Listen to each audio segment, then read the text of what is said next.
LegalizeFreedom.com. Why are we here? Where do we come from? Where are we going? From the nature of reality to the future of humanity.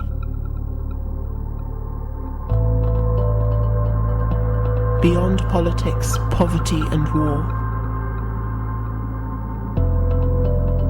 LegalizeFreedom.com.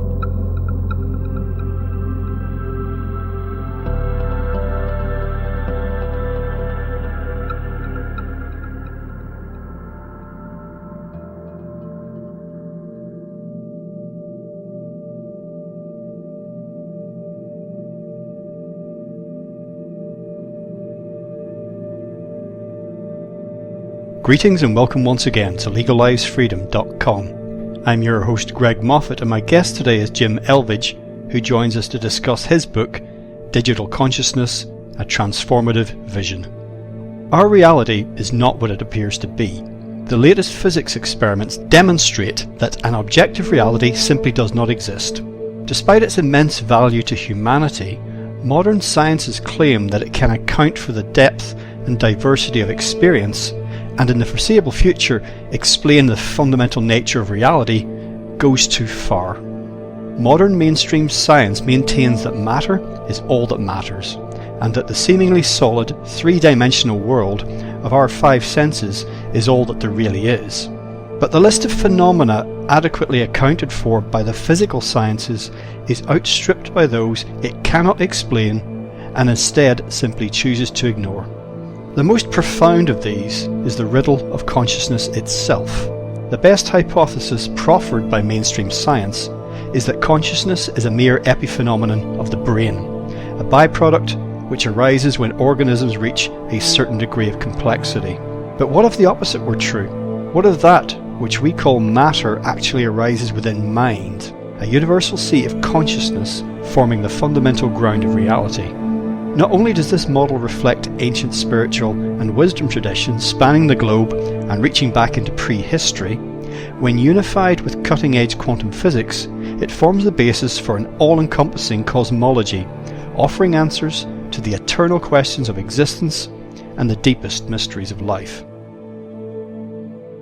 Hello and welcome, Jim, and thank you so much for joining us once again on LegalizeFreedom.com. Oh, thank you very much, Greg. It's great to talk to you again. I know we talked a couple of years ago, I think, and it's exciting. I think we have like minds, and I'm looking forward to our conversation. Excellent. Well, today, Jim, we're going to be talking about your new book, Digital Consciousness, A Transformative Vision. Before we dive into that, for people who don't know, if you could just say a word about your work in general and your background, and then a little bit about the book itself, because it develops many ideas that you set out in your first book, The Universe Solved, which we spoke about. But you've really, brought the ideas together here and moved them on, I think. And in the introduction to the book, actually, you said that was something that you really wanted to do. Oh, sure. Yeah. Thank you for the opportunity. So, a little bit of my background. I'm an electrical engineer by education and been in the software industry, the high-tech industry for all of my life. That's kind of my day job. But I also have always been fascinated with science, with what makes the world tick, with finding the meaning behind things, and have been reading books, alternative books, traditional books on those topics pretty much forever. I set out to write a book back in the early 2000s about Einstein and relativity, because it was the 100-year anniversary of his Nobel Prize. But I ended up kind of, heading in a different direction when I realized that the nature of quantum mechanics was very similar to kind of a discrete or digital reality. So that kind of kicked me off into that direction of, wondering, do we live in a digital reality? Is it programmatic? Is there something behind it? So my first book, The Universe Solved, is about that, and about the evidence that our reality is discrete and digital, that it's also virtual. Although I didn't really make any kind of, conclusion about what's behind it or the nature of the reality itself. This second book is 10 years later now, and having the opportunity to talk to different people, read different things, people like Tom Campbell and Stephen Kaufman and others, collecting, their experiences and their ideas and putting it all together. It's something that I call digital consciousness. So this book explores dozens of categories of evidence that our reality is digital and virtual, and that consciousness is more fundamental in matter. It also talks a lot more about kind of the historical human spiritual experience and how that lines up neatly with the theory. In addition, I create a kind of a visual model to help people understand what happens when you die, what's going on when people see strange things like UFOs, what is quantum entanglement, and all of those kinds of anomalous things. So I think that this book, kind of brings things up to date into where these ideas are right now, and that's pretty much a summary. Well, one of the fundamental ideas here, if probably the fundamental idea, is that the mainstream materialist view of reality takes in this idea that consciousness is basically an epiphenomenon of the brain. It's produced by the brain, it's sort of a byproduct, and it's not really any more significant than that. In our talk today, in your book, and in many other talks that I've done on here, we turn that on its head, and as you just mentioned, we posit that consciousness is fundamental and that matter is within mind, basically, not the other way round. So in the light of that, perhaps you could just give us a quick overview. I know you said a few words about it there, but of your model digital consciousness, because the word digital, again, with the limits of language and thinking, people immediately just start thinking about computers. We're not actually saying here somehow that the underlying our reality is an actual computer, and what you mean by digital doesn't necessarily imply what people may think. Yeah, exactly. That's true. And, I also want to kind of point out that a lot of these ideas aren't really new. The idea of a virtual reality or a separate consciousness, that goes back to India, it goes back to ancient Greece.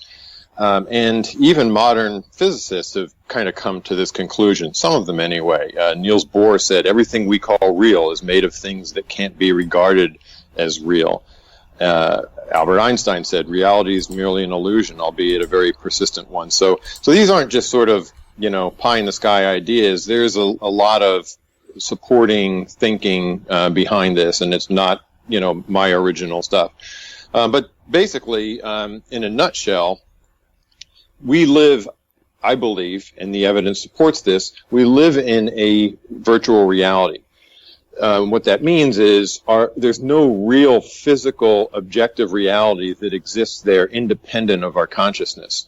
We have a role in making it happen. We have a role in creating our reality, and that's been shown to a high degree of certainty with quantum physics experiments. Now, some people might say, okay, well, yeah, that's just at the quantum level, but it's much more than that. There's no real distinction between quantum and classical level when you think about it. If we're creating something at a fundamental level of reality, that's profound, and so that means that it's virtual, and it also means that our consciousness isn't necessarily emanating from the brain. And I think there's a great deal of evidence to support that it's not. There really isn't any evidence to support that there is. So if you just take everything on the basis of the evidence that's out there and stay open-minded with that idea, you do come to the conclusion that consciousness is separate. Well, there's also a lot of thought in the, in various areas of research and, historical ancient wisdom thinking that, that this consciousness is more fundamental, that really what's going on is consciousness is the foundation of everything. It's the foundation of matter. It's the foundation of all of what we have. So this reality that we're in, think of it like and I don't want to use an analogy that makes it feel like it's running on some computer, because that's not necessarily the case. But it is virtual, and it is separate from our consciousness. So think of it as like a cloud of information, of data, of fundamental cells of consciousness that are, able to run our experiences. We're able to interact with it. Our consciousness is separate from that cloud. It's out there somewhere in a bigger space, which I call all that there is. Some people might call that God. Other people call it a non-physical matter reality. It kind of doesn't matter what you call it. But it's out there. That means that we're connected to this, what I call a reality learning lab, which is our apparent physical reality. We're connected to it from the outside, controlling things, using free will, learning, experiencing, and evolving.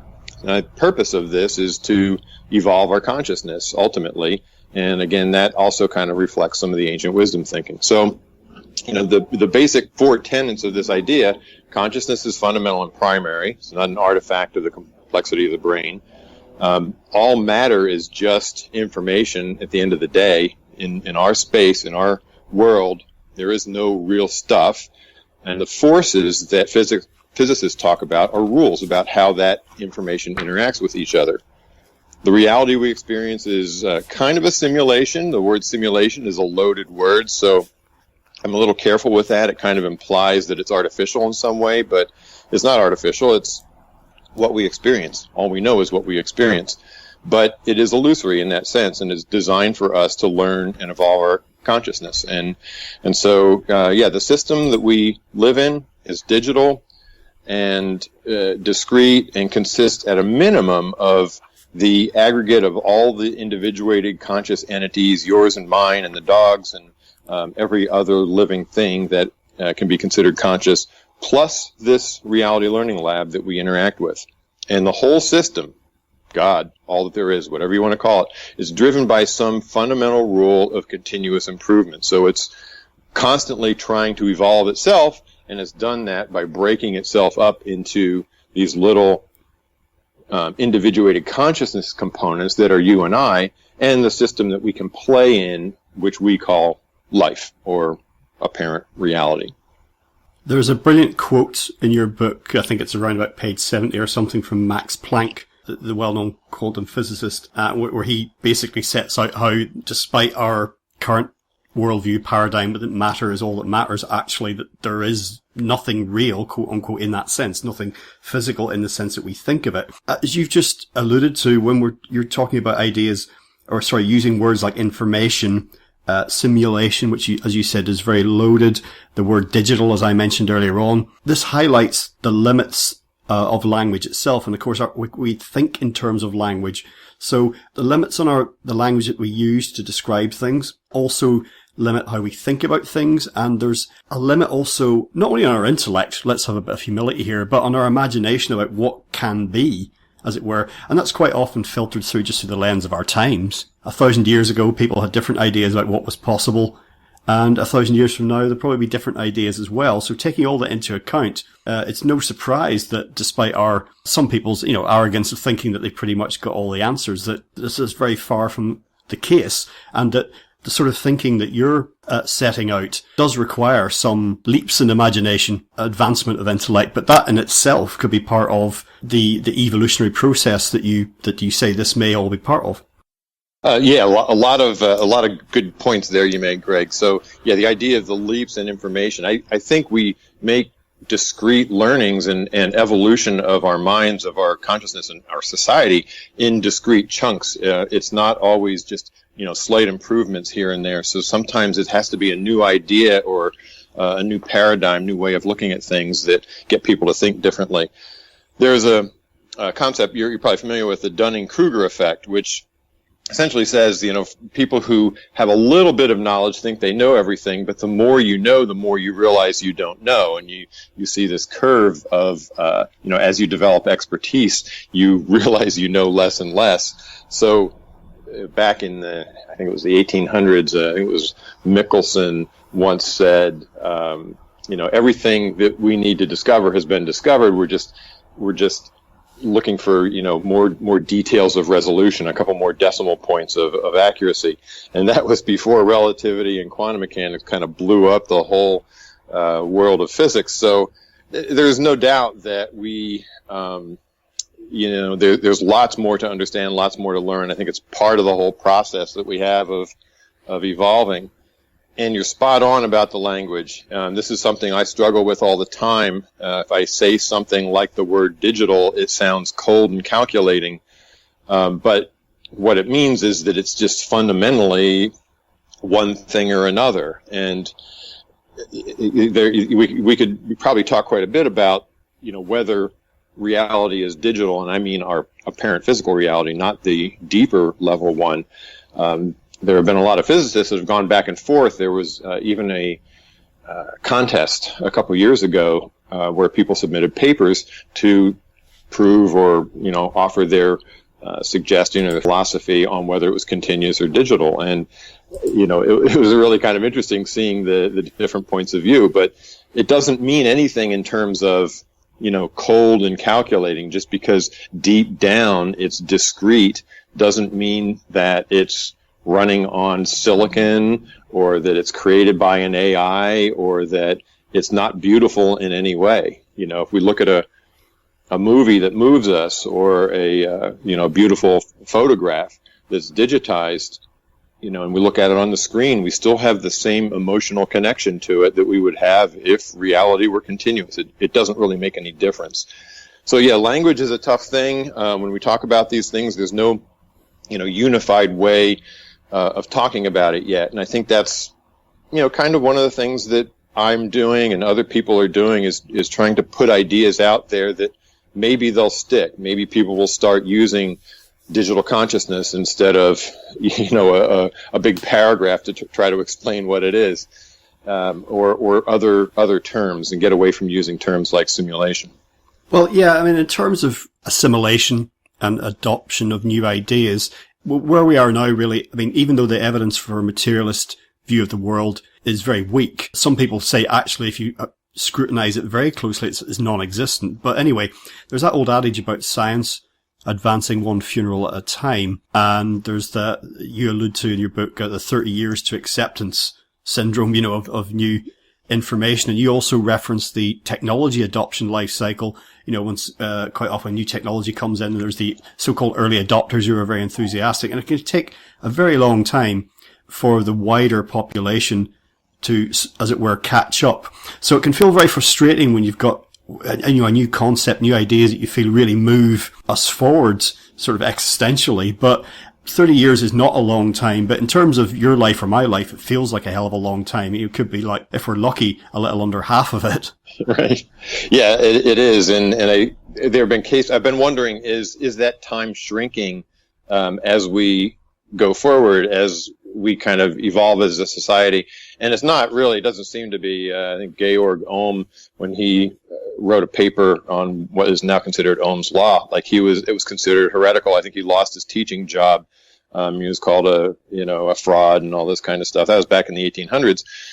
It took about 30 years before people recognized that what he did was, he was proposing was accurate, and it became an accepted part of science.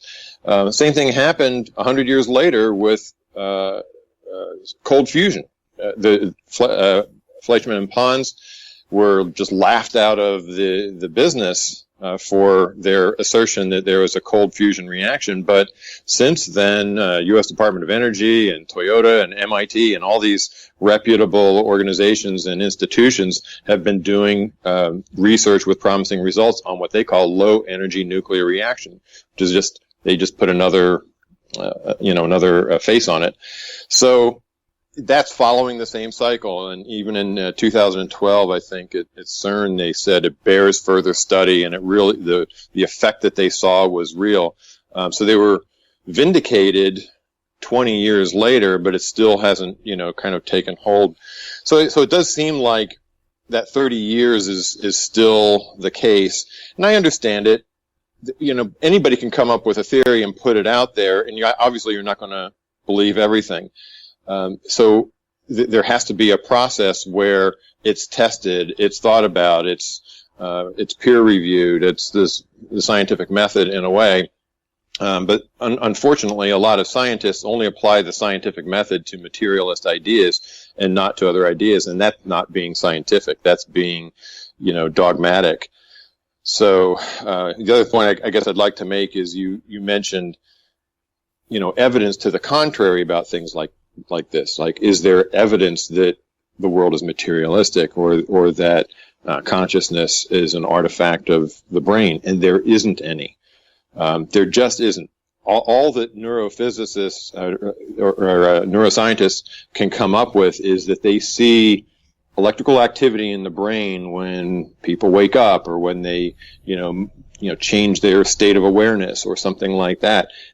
And they point to that. And that is just crazy. It's kind of like saying, I put an oscilloscope on some circuitry in my television set, and when a program comes on or a program changes, it lights up. Doesn't mean that the program is coming from inside of the television set. We know that it isn't.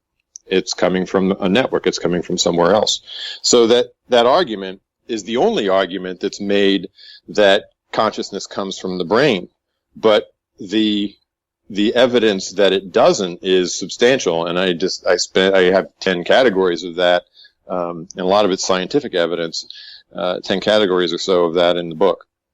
In terms of various cosmologies and explanations for what we experience, theories of reality, whether they're religious or scientific or somewhere in between, what the worldviews tend to have in common is a kind of all-encompassing finality. So materialism does actually answer, in the same way that a religious worldview does, it does answer a lot of people's needs, because we, as a species, we crave certainty. And we fear change. So with all the upheaval that seems to be going on around us, it's kind of reassuring to know that at least at the bottom of it all, we understand, be it scientific or religious, what the baseline is, what's behind it all. And so even though your digital consciousness thesis is incredibly complete and all-encompassing in its way, there are still a lot of questions that it prompts in itself. So, of course, people are going to cling to the worldviews that they currently have, particularly when they're very simplistic explainers like materialism or like God made it. Oh, sure. Yeah, you're absolutely right about the fear of change. It's built into our DNA. We wouldn't have evolved as hunter-gatherers if we were sticking our necks out and, challenging the saber-toothed cat or whatever that we shouldn't be doing. We survive by being careful and cautious and avoiding change. And that's why in today's world, change is the one thing that's happening. In the high-tech world, it's upside down. We tell people, be different, be innovative, be creative, change, do things differently.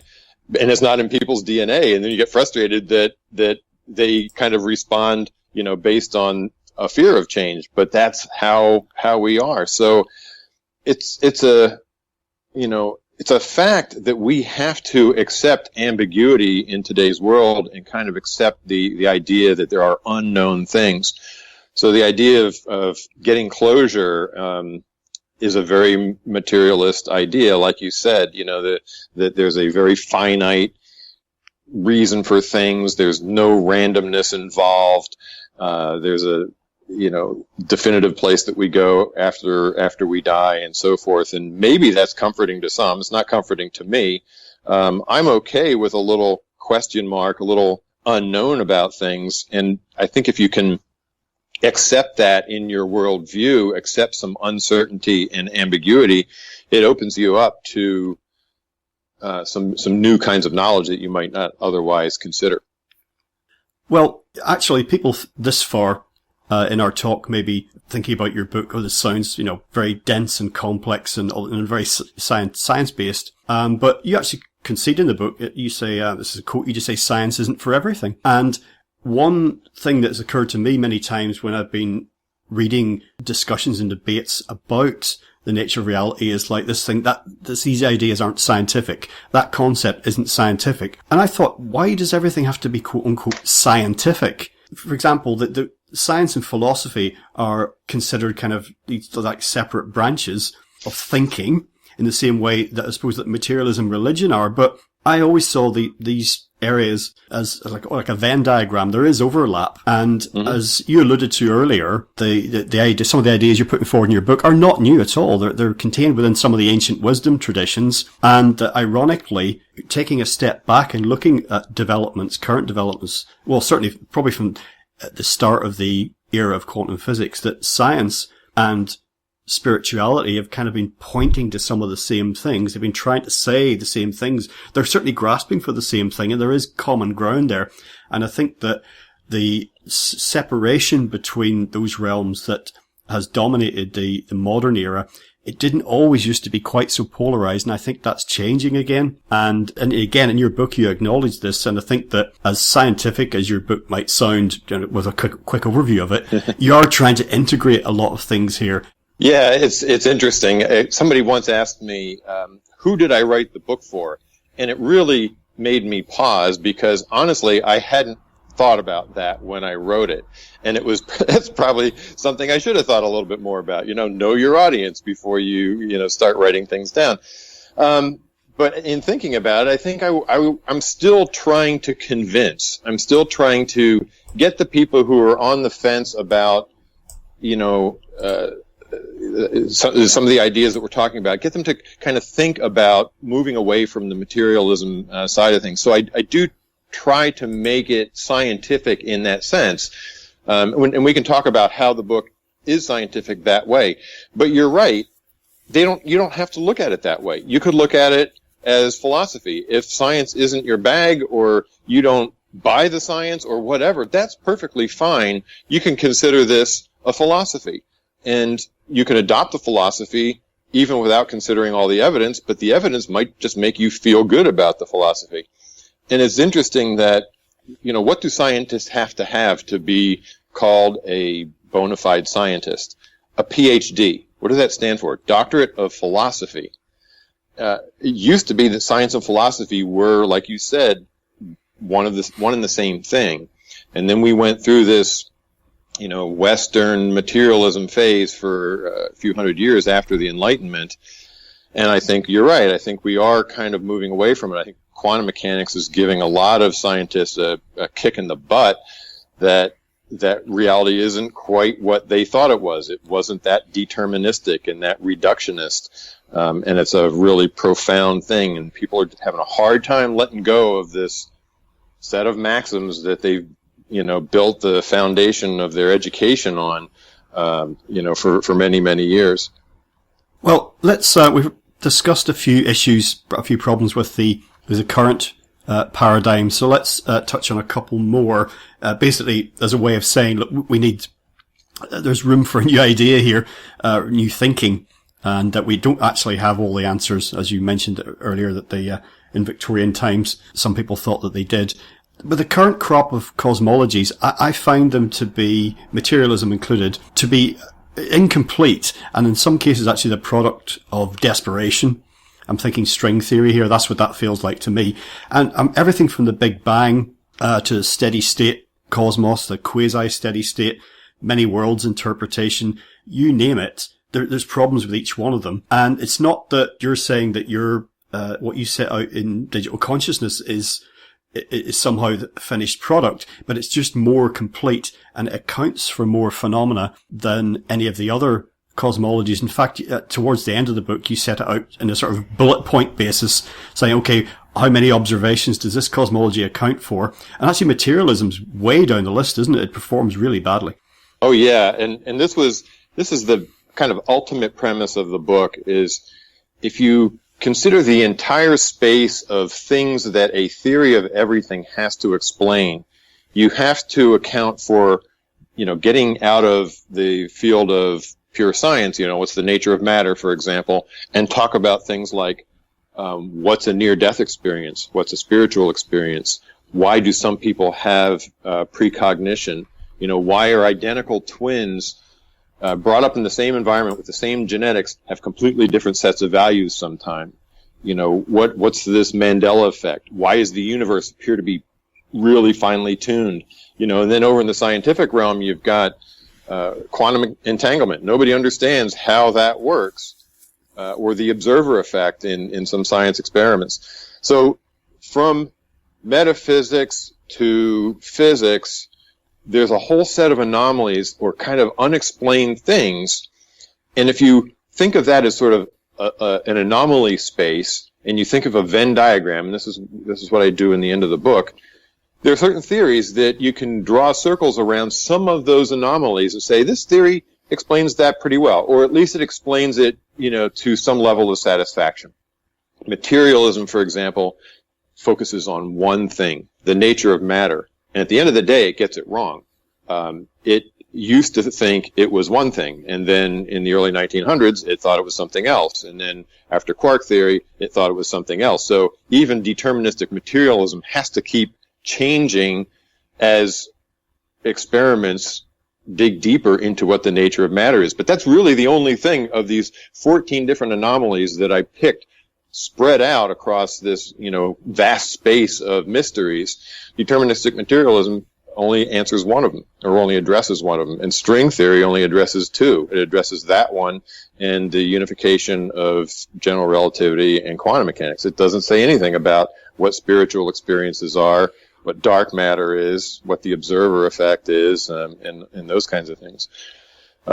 Religions, Eastern philosophies, they address some of these things. They address what are near-death experiences. They address spiritual experiences, but they have nothing to say about the nature of matter other than, God created everything, for example. They don't have anything to say about why it is the way it is. They don't have anything to say about, quantum entanglement or the Mandela effect or these kinds of things, or why does a placebo work. But, as you keep on looking at different ideas, different frameworks or theories, the sort of traditional simulation theory, the one that's like the movie The Matrix that Nick Bostrom wrote a paper about. You're probably familiar with the Are We Living in a Simulation? It's the one that's often referenced today when you read pop science articles on some of these ideas.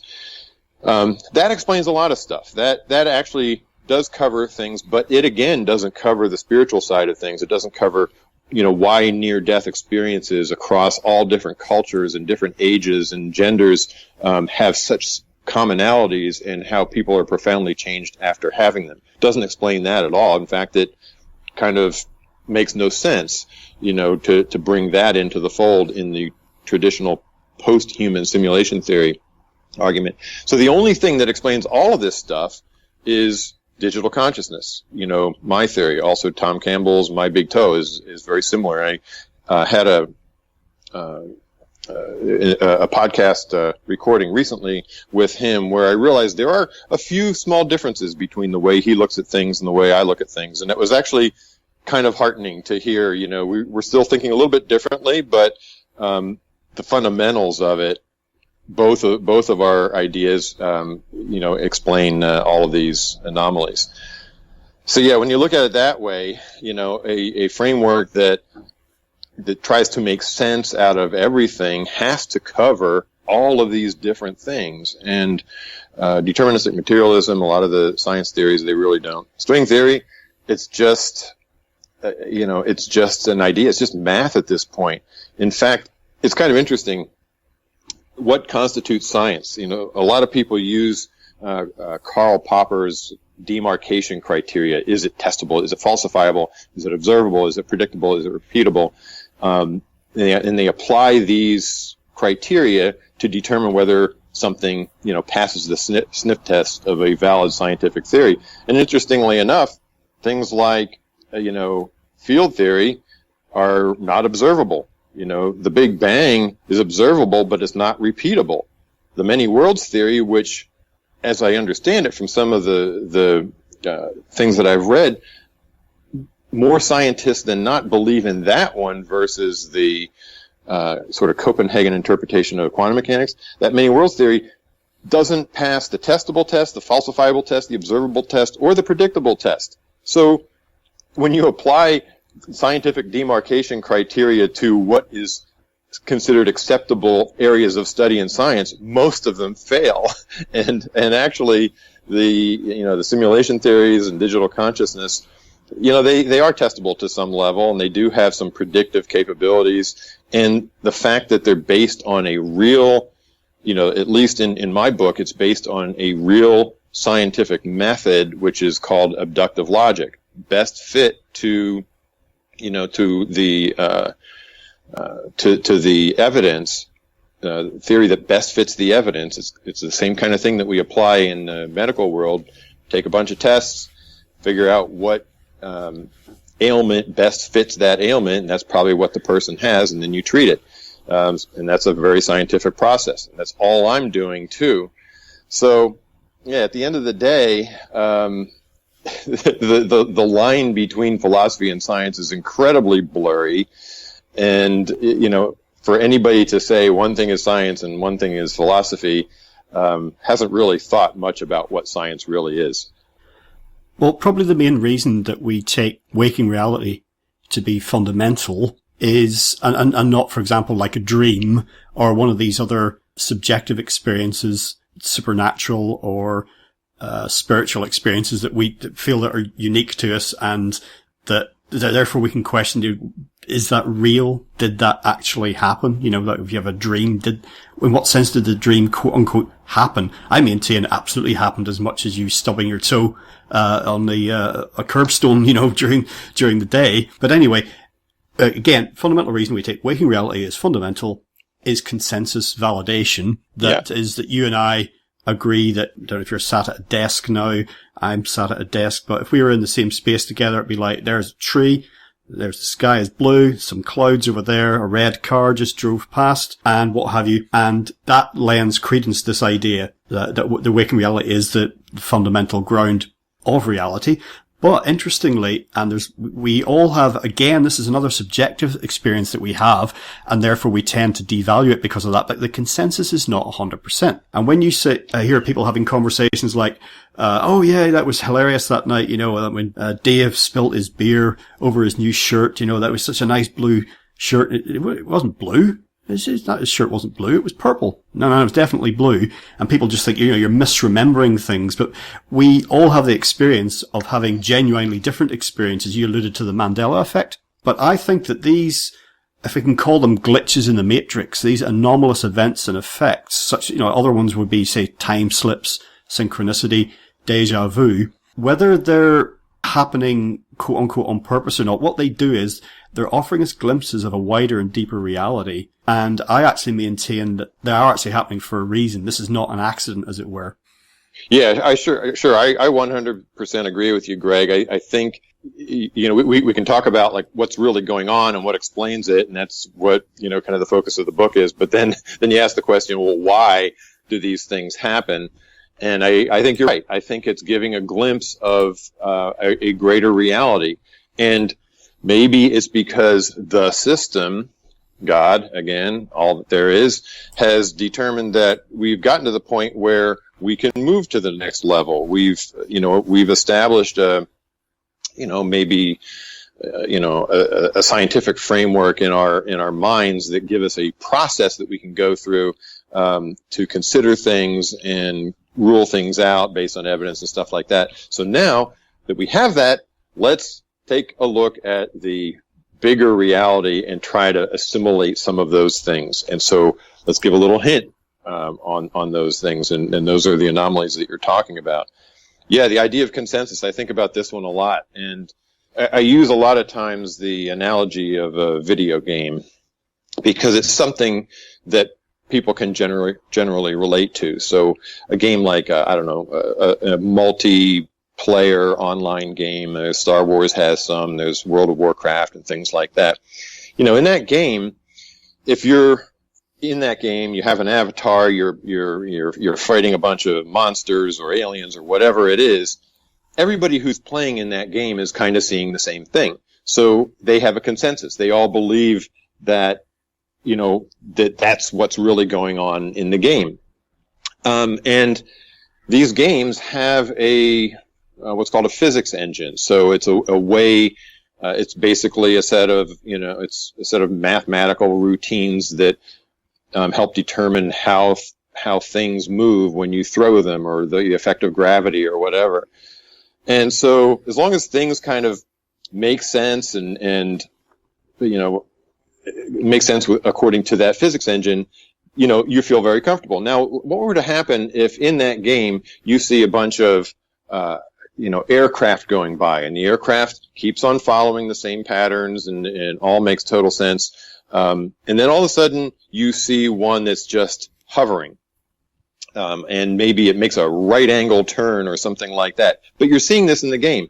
You're not going to dismiss that. You're probably going to say, oh, the programmers put something, interesting into the experience of the game now. This is a new thing. This is a new artifact or a new experience that we have to learn how to deal with. And you would do that because you know that it's just a game. So why don't we view the anomalous things that happen in our reality the same way? People see UFOs, for example, and they say, well, they violate physics or they violate laws of aerodynamics or whatever, so therefore they can't be real. But all they are is just a subjective experience of something that is running in our simulation. It's really no different.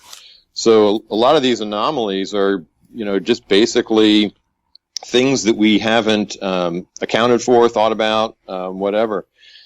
I think of every experience that we have, including the dreams that you talked about, as that's what's real. That's what's, all we know is our subjective experience. We don't really know what happened yesterday. We think we do. We recall things, but there have been tremendous studies that show that memory is faulty. And like you said, people will remember things differently.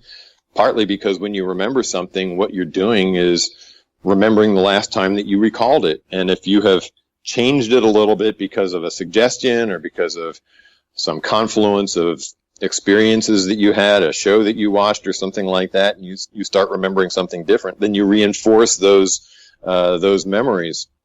So the only thing that you know is what's happening right now. And that's the case with dreams too. The consensus idea is critical to this philosophy, and I think of experiences as being, as somewhere in the spectrum of level of consensus. So a pure dream or a daydream or something like that, that's kind of a consensus of one. It's just one person experiencing that. But our apparent physical reality, the thing that we call our waking state, like you say, that's almost 100% consensus. We all usually agree on what we see. Now, some people are colorblind. Some people hear differently.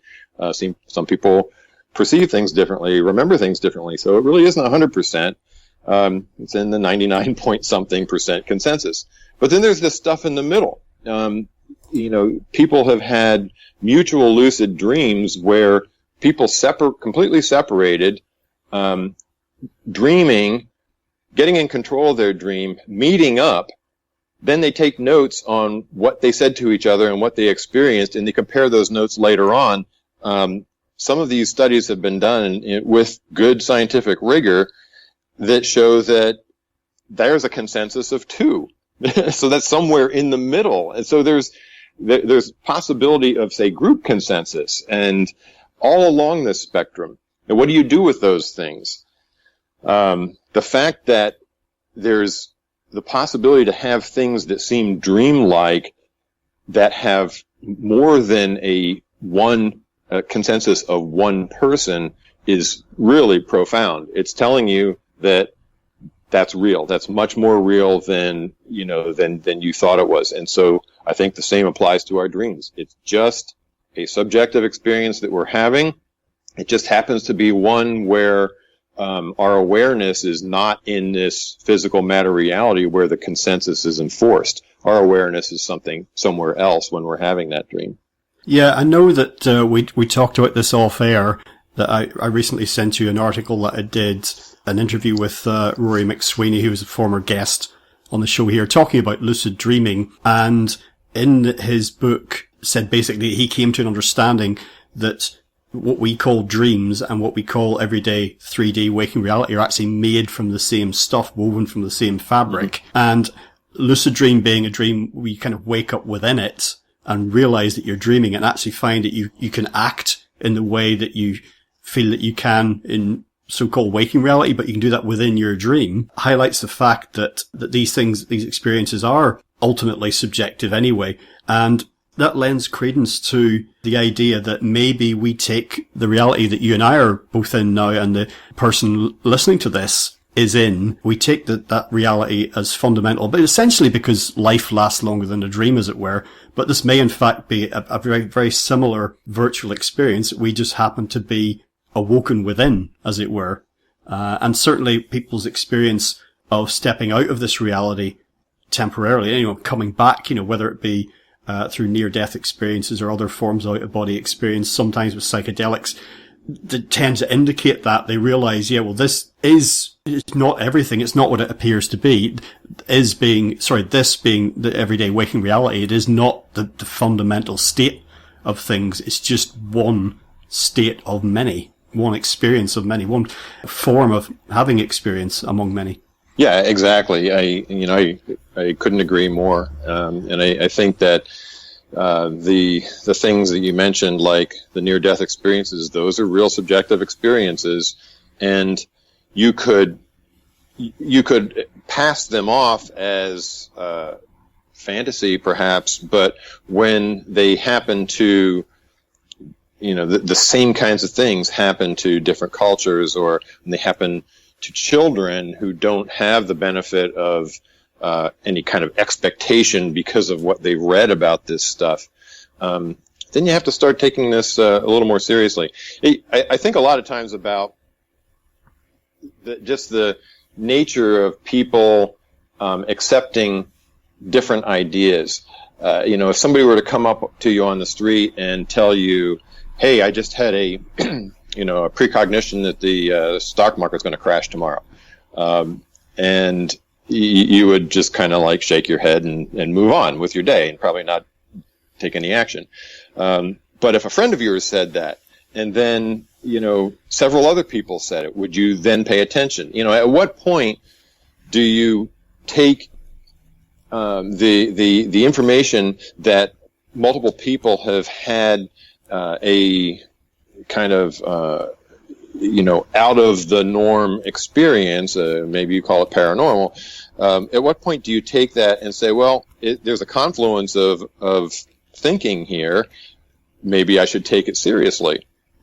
And it really is astounding how far we have to go before we accept some of those things in general. Now, I'm not saying believe everything you hear. Obviously, you have to have a skeptical mind and a little bit of critical thinking applied to it. But we tend to, I think, go to the extreme of demanding, foolproof evidence before we believe something new. And I think it's okay to listen to people's experiences and make some conclusions about what's going on with that kind of information. Well, as Scotty used to say on Star Trek, you can't defy the laws of physics. And it's like, well, the laws are man-made, or human-made, at least. And all this talk about that violates, you mentioned UFOs, violates the laws of physics. Well, if there are things left, right, and centre violating the laws of physics, maybe we should think again about the laws of physics and expand them. Absolutely. And as a result of taking that attitude, mainstream materialist science dismisses a hell of a lot of human experience. It's like dreams, for example, not probably just because it's subjective, but there's all sorts of other anomalous phenomena. I like saying that, anomalous phenomena, that get sidelined because they don't fit the mainstream paradigm. But when that turns out to be more than 50% of experience, and sometimes a lot more, then I say we've got questions to answer. And I think the UFO phenomena is a very good example of this. I think that way more people, the majority, have had or are having or will have some kind of experience, anomalous experience, that quote-unquote defies the laws of physics, that they don't talk about, they don't relate to anyone else, because for fear of ridicule or whatever, or because they've been told from the year dot that this is unscientific, it's mumbo-jumbo, it's pseudo-religious nonsense. I think that that's actually the majority of people. I think you're right, and I'll just, I'll go out on a limb here and say it. I've had a UFO experience myself. I had one with about 100 other people. We were watching these lights out in the desert, and using some kind of mil-spec goggles where you could see satellites going overhead and things like that. And it was just great to be out there. And I had no expectations that we were actually going to see anything anomalous. And then all of a sudden, these glowing orbs came across the sky in front of everybody's view. And, I and people that I were with were people who are logically trained and scientifically trained, and we know what planes look like. We know what drones look like. We know what Chinese lanterns look like. Chinese lanterns go up. They don't go horizontally. There wasn't wind that would force a Chinese lantern to go horizontally the way they did. And these things, there's no known explanation for them. So by definition, they're UFOs. Now, I don't know, what happened there. So I had the feeling that there was, that again, it fell into this realm of, there's a subjective experience that we're all being shown. The 100 of us who were there all saw the same thing. And whether it was the system showing it to us, whether it was really some hoax, some very elaborate hoax that somebody put together that made it look like something that nobody's ever seen before, okay, that's possible too. But it's certainly possible that it was, again, just like a subjective experience, like I mentioned, that could happen in a video game. You wouldn't think anything of it because you'd think, well, the programmers of the game just put that in there. We don't think that way because we're conditioned to think that there's only a certain set of things that fit reality. But when you let go of that and realize that that's never been the case before, in the 1800s, people thought that rocks falling out of the sky was fraudulent. All the reports of meteorites hitting the Earth was the way people think of UFOs today. It was impossible because we didn't have a theory for how that could happen. And anybody who reported such a thing was considered a crackpot. And then, along as time went on, we realized, these are meteors, they're particles or rocks from outer space or whatever, and we had a framework for them. So again, it's just, the experience are not something that we expect. It doesn't mean they're not real, and it doesn't mean that there isn't something behind them that is, very interesting and profound. And it seems like when you open your mind to that, you have a tendency to see these things more often. I think the reason is because you've evolved your mind a little bit to be open to it. And again, I don't mean being so open that you believe everything. I just mean being open to the possibility of things that are outside the kind of deterministic realm. It's fascinating stuff and shows that there are a lot of unknowns, and I think that's okay. That concludes part 1 of our interview. Be sure to tune in next week for part 2. If you enjoyed the show, check out the website, which is legalizefreedom.com. That's legalize-freedom.com, where you'll find an archive of programs offering alternative views on a wide range of topics, including politics and economics, energy and environment, culture, spirituality, history, and the nature of reality. Until next time, I'm Greg Moffat, and you've been listening to legalizefreedom.com.